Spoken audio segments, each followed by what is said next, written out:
Hey guys, welcome back to my channel. So today I'm going to show you all how I make my greeting cards.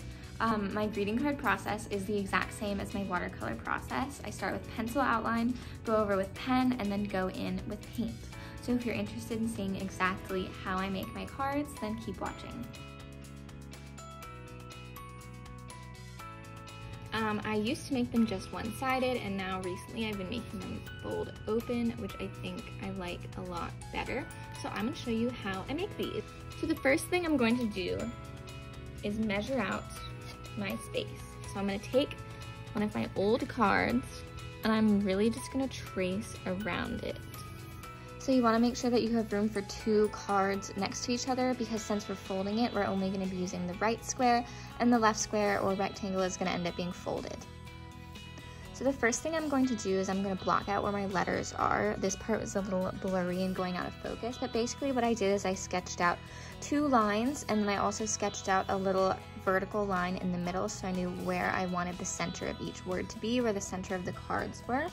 I didn't use a ruler, I kind of just eyeballed it, but if you want to use a ruler, you totally can. So then I just blocked out where I wanted my letters to be.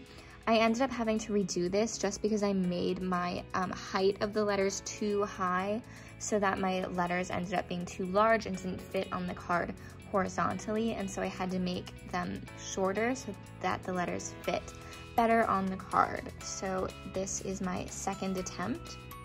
And then I ended up having to redo the second half of the word birthday, again because I forgot to calculate in the exclamation point at the end and ended up running out of room. So I'm going to go back right now and make that H smaller and closer to the T so that I can fit in that exclamation point after birthday.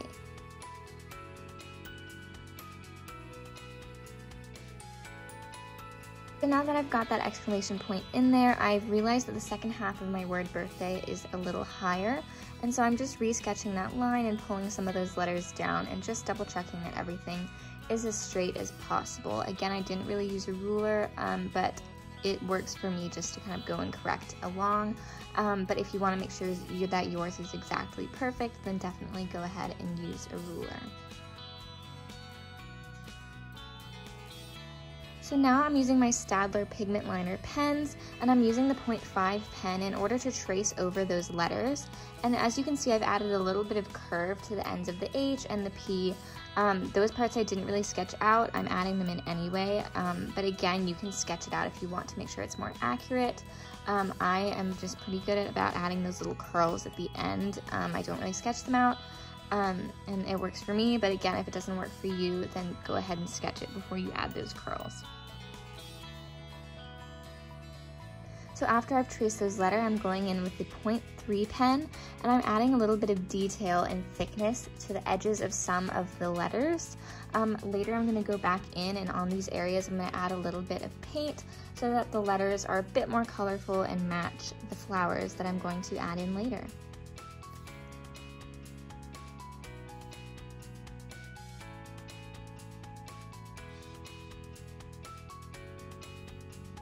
And now I'm just going in and erasing all of my pencil marks, making sure they're totally gone, and I'm taking this little fan brush to lightly brush off any of the leftover eraser bits. I just think it's a lot easier than using your hand, just because your hand has a lot of oils. I don't really want to smudge anything, so I'm using the brush instead.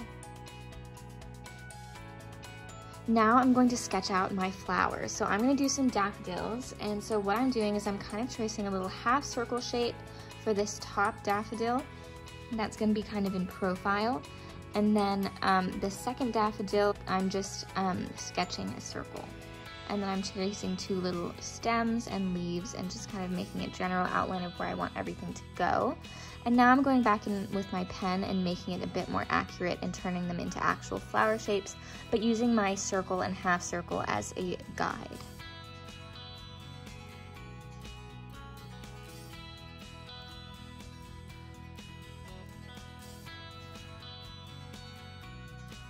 Now I'm using the 0.3 Staedtler pen, and I'm just going in and tracing those flowers and adding in a little bit more detail and squiggliness. For me, I think that if you add some squigglier lines in flowers and leaves, it just makes it look a lot more natural. So although my sketch is pretty rounded and has a lot of straight lines, with that pen I'm making sure to make my lines a bit squigglier and more natural. And now I'm just finishing up with those stems and leaves, making sure that they are perfect. Next, I'm using the 0.2 pen, and I'm going to use this to add detail on my flowers. I'm adding those little shading, shadowy lines. I'm making sure that each of my lines is a different height.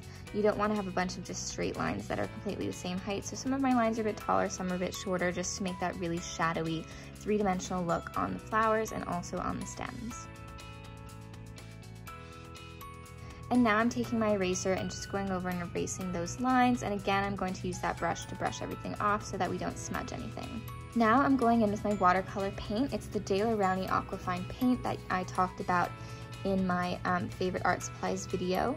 And I've just mixed the magenta with white to make this kind of medium pink color.